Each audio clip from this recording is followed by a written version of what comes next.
If you've ever cracked open an ice-cold Coke and felt that instant fizz of happiness, you've also touched a brand with one of the most controversial legacies in corporate history.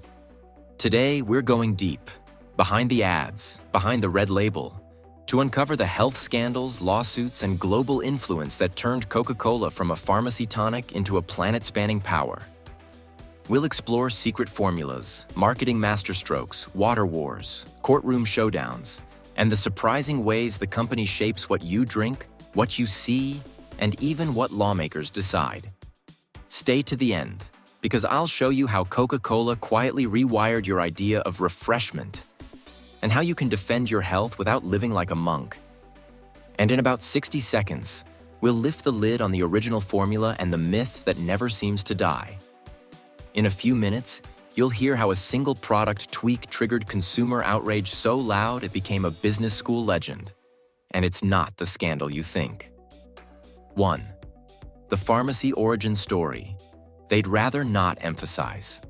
Coca-Cola was born in the late 19th century as a medicinal tonic, marketed for headaches, fatigue, and nervous disorders. The original formula contained coca leaf extract, with trace cocaine in early years, and cola nut caffeine, a combo that promised pep long before modern regulations. As laws tightened and science advanced, the company removed cocaine, dialing up sugar and caffeine as the legal, addictive 1-2 punch. From day one, Coke wasn't just selling a drink.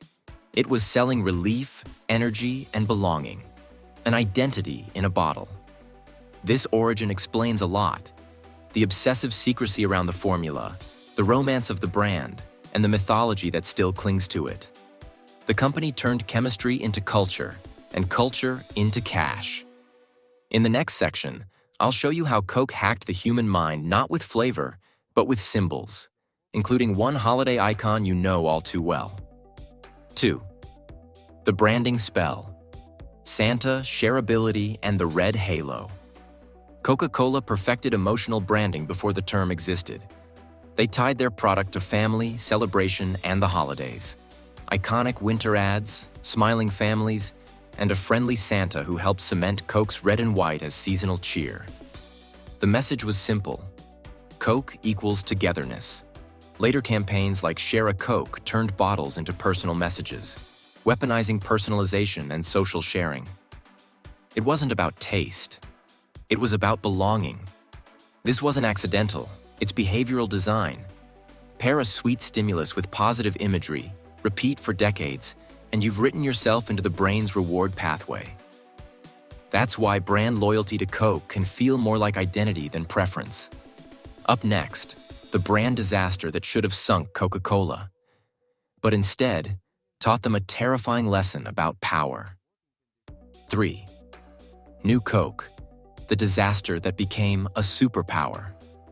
In the 1980s, as taste tests suggested consumers preferred a sweeter competitor, Coca-Cola launched New Coke. The backlash was instant and furious. People didn't just reject it, they felt betrayed. Why? Because Coke wasn't a flavor. It was a feeling. Switching formulas threatened an identity contract the company had built for generations. The lesson: brand meaning beats blind taste tests. When Coca-Cola brought back Coke Classic, customers rejoiced. The company learned the value of ritual and nostalgia.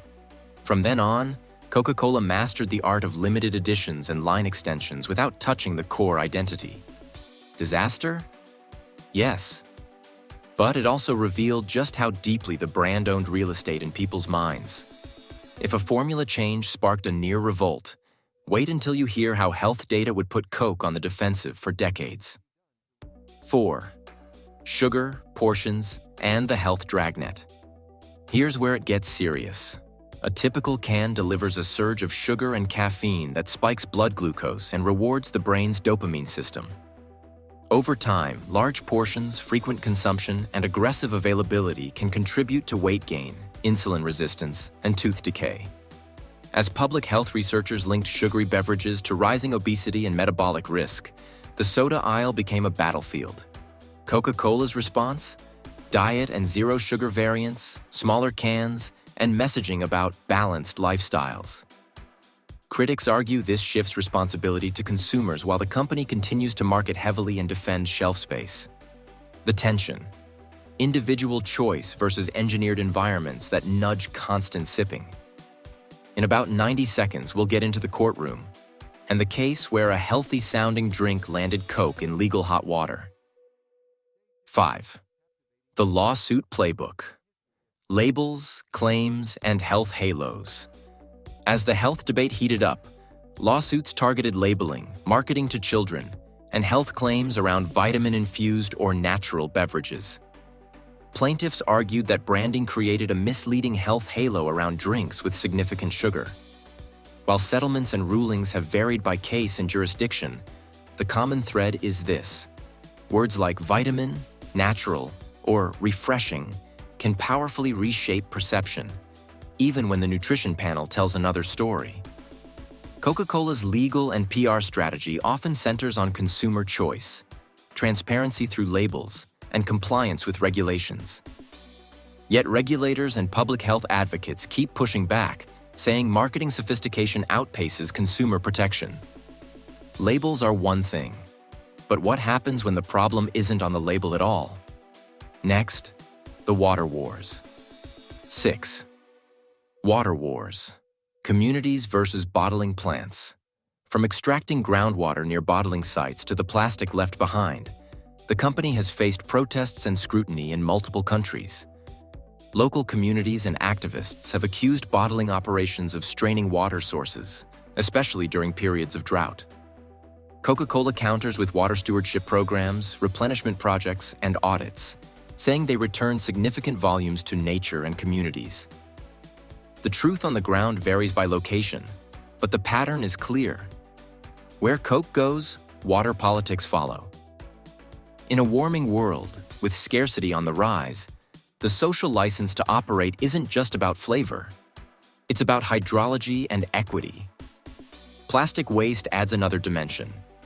Even with recycling pledges, critics argue headline commitments outpace systemic infrastructure. If water is the hidden ingredient, labor is the hidden machinery. Next, the accusations that tested Coca-Cola's human rights posture. 7. Labor, risk, and the franchise firewall. Coca-Cola's empire relies on a complex franchise network of independent bottlers. This structure gives the company scale and nimbleness, but it also creates distance from on-the-ground labor issues. Over the years, unions and activists in some regions have alleged intimidation or unsafe conditions at bottling operations. Coca-Cola's position typically emphasizes separate corporate entities, supplier codes of conduct, and investigations when allegations arise. This is the modern corporation's firewall. Own the brand, license the labor, manage the risk. To some, it's efficient. To others, it's a responsibility dodge. Either way, it shows how global brands shape local realities while keeping their legal footprint light. Coca-Cola's story is more than a beverage. It's a masterclass in psychology, policy, and power. From pharmacy tonic to global icon, the company learned to own moments, steer narratives, and set defaults. But now you know the playbook. If you found this deep dive helpful, hit like, subscribe, and share it with someone who still thinks the red can is just fizz and fun. Drop a comment with the biggest reveal for you, the lawsuits, the water politics, or the branding sorcery. And tell me which company we should investigate next. Remember, enjoy what you love, intentionally. The most powerful ingredient in your life isn't sugar, caffeine, or secret formulas. It's your attention.